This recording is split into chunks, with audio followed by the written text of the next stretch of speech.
You have been told your entire life that being nice is a virtue. That good girls are polite, accommodating, and always willing to help. That keeping the peace is more important than speaking your truth. And you believed it.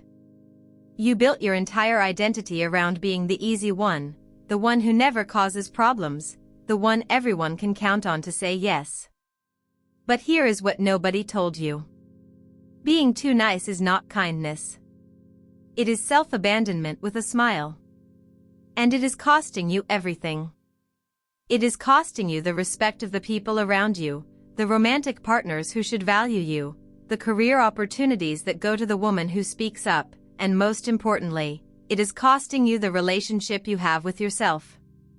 Today I am going to show you exactly how to stop being too nice without becoming rude, cold, or aggressive. There is a space between doormat and difficult, and that space is where powerful women live. These are 5 shifts that will transform how the world treats you starting immediately.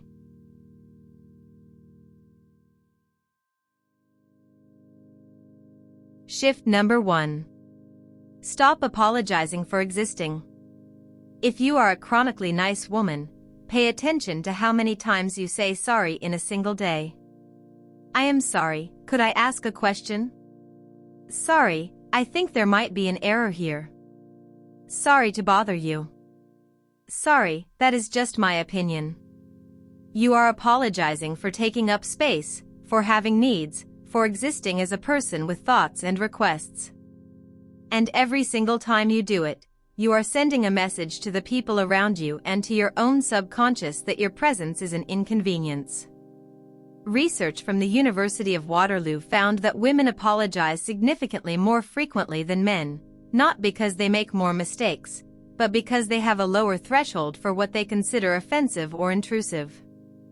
In other words, women are apologizing for things that do not require an apology. The psychological effect is cumulative. Each unnecessary apology chips away at how seriously people take you. When you preface every request with sorry, you are framing yourself as someone who does not have the right to make requests. When you apologize before sharing an opinion, you are telling the room that your perspective is less valid than everyone else's. The shift is not to become unapologetic in the sense of not caring about others. It is to reserve your apologies for situations where you have genuinely caused harm. Replace sorry, could I ask something with I have a question? Replace sorry, I disagree with I see it differently. Replace sorry to bother you with do you have a moment? Notice how each replacement communicates the same politeness without the self-diminishment. You are not being rude. You are being direct. And directness, delivered with warmth, is one of the most respected qualities a woman can develop.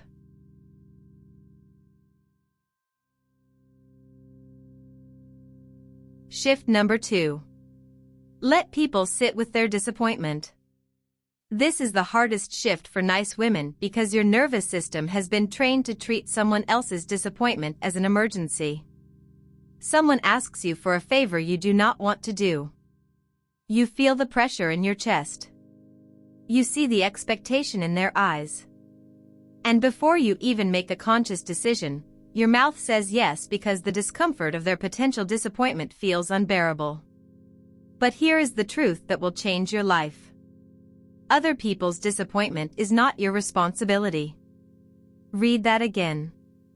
Their reaction to your boundary is their emotional experience to manage, not yours to prevent. Psychologist Dr. Harriet Breaker coined the term disease to please to describe the compulsive need to make everyone happy, and she identified it as one of the primary drivers of burnout, resentment, and depression in women. The cycle is predictable. You say yes to something you want to say no to. You feel resentful during the obligation. You feel exhausted afterward. You blame yourself for not setting a boundary. Then the next request comes and you say yes again because the pattern is more powerful than your intention to change. Breaking this pattern requires something that will feel deeply uncomfortable at first. You have to let someone be disappointed in you and survive it. You have to say I cannot do that this time and watch their face register the no, and then you have to sit with whatever emotion comes up for you without rushing to fix it. The first time you do this, your body will scream that something is wrong. Your heart rate will increase. You might feel guilty for hours. But nothing bad actually happens. The person adjusts. The relationship continues. And you just proved to yourself that you can hold a boundary without the world ending. Each time you let someone sit with their disappointment, the next time gets easier. And eventually you reach a place where saying no feels not just possible, but natural.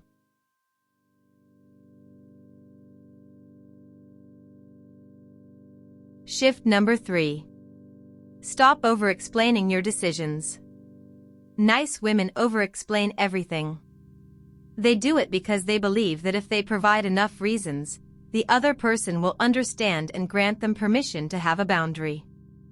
I cannot come to dinner on Saturday because I have been working really long hours this week and I have not had any time to myself and I am feeling really drained and I promised myself I would take this weekend to recharge and I hope you understand and I feel really bad about it. All of that could be I cannot make it Saturday but let us do next week. The over-explanation is not communication. It is negotiation. You are offering your reasons as evidence in a case where you are arguing for the right to say no. But you do not need to argue. You do not need evidence. You do not need the other person to agree that your reasons are valid. No is a complete sentence. I am not available is a complete explanation. That does not work for me requires zero justification. Research on persuasion from the Wharton School found that people who provide fewer reasons for their decisions are actually perceived as more confident and more trustworthy than those who provide extensive justification. When you over-explain, you unintentionally communicate uncertainty about your own decision. You seem like someone who is not sure they have the right to decline, and that energy invites pushback. The person senses the wavering and presses harder. The woman who says I cannot make it with a warm smile and no further elaboration communicates certainty. She has decided. There is no opening for negotiation because she did not present her decision as something that requires approval. Start practicing short responses. When you catch yourself about to launch into a 3-paragraph justification, stop. Say the simple version. Smile. Move on. The silence that follows is not rude. It is powerful.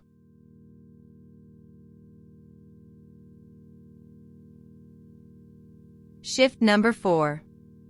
Allow yourself to be disliked. This is the shift that separates women who are nice from women who are powerful. The fear of being disliked is the invisible cage that keeps nice women trapped. Every decision is filtered through will they think less of me. Every opinion is softened to avoid potential conflict. Every need is suppressed because expressing it might make you seem demanding. You have contorted yourself into so many shapes trying to be palatable to every person that you have lost touch with your own form entirely. The psychological term for this is the fawn response, and trauma researcher Pete Walker identifies it as one of the 4 primary survival responses alongside fight, flight, and freeze. Fawning is the automatic tendency to prioritize the needs, feelings, and expectations of others as a way to ensure safety and acceptance. It develops in environments where love or safety was conditional on pleasing others, and it becomes so automatic that most women do not even realize they are doing it. Here is the liberating truth. You cannot be universally liked and authentically yourself at the same time. Those two things are mutually exclusive. The woman who is liked by absolutely everyone has achieved that by erasing everything about herself that could possibly trigger a reaction. And what remains after that erasure is not a person. It is a mirror, reflecting back whatever each person wants to see. Allowing yourself to be disliked does not mean being antagonistic. It means making decisions based on your values, your needs, and your authentic preferences, and accepting that some people will not appreciate that. Some people will call you difficult. Some will call you selfish. Some will distance themselves because they preferred the version of you that always said yes. Let them go.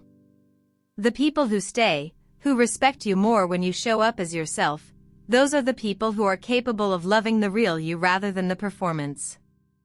And those relationships are worth 1,000 surface-level connections built on compliance.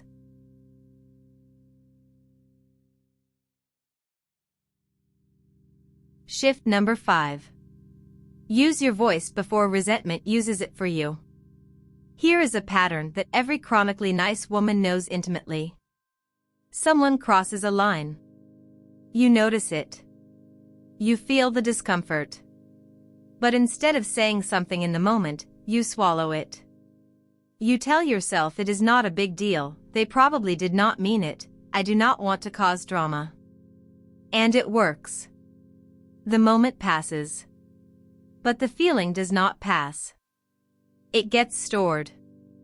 It joins every other swallowed feeling, every other unspoken boundary, every other moment where you chose silence over truth. And that storage has a limit. Research on emotional suppression from the University of Texas found that people who habitually suppress their emotional responses experience higher rates of anxiety, depression, and physical health problems than those who express their feelings in the moment. The suppressed emotions do not disappear. They accumulate until they reach a critical mass, and then they explode. Usually at the worst possible time, over the smallest possible trigger. That is why the nicest women sometimes have the most disproportionate reactions. They are not overreacting to the current situation. They are reacting to the last 50 situations they said nothing about. The explosion happens because your voice demanded to be heard and you kept muzzling it. And now it is out of your control. The alternative is to speak early, speak small, and speak often. When something bothers you, say so within 24 hours. Do not wait for it to become a pattern. Do not wait until you have a strong enough case to justify your feelings. Address it while it is still small, while your voice is still calm, while the conversation can be gentle instead of volcanic. It sounds like this.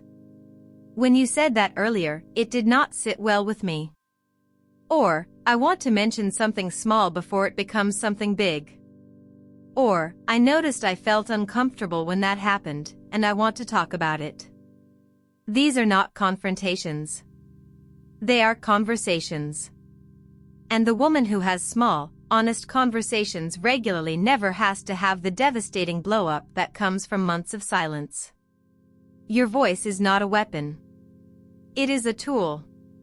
And the more you use it with precision and care, the less it needs to be used with force. Being too nice is not a personality trait. It is a survival strategy that you developed because at some point in your life, being agreeable was how you stayed safe. But you are not that little girl anymore. You are a woman with the right to take up space, have opinions, set boundaries, disappoint people, and be authentically herself without apology. Every shift I shared today is a step toward reclaiming the power you gave away one yes at a time. And the beautiful paradox is that the less you try to please everyone, the more the right people are drawn to you. Because authenticity is magnetic in a world full of performance. If this video made you realize it is time to stop shrinking, subscribe to this channel because every video here is about helping women step into their full power with grace, confidence, and zero apology. Leave a comment telling me which shift resonated the most. I read every single comment, and I already know you are ready for this. I will see you in the next one.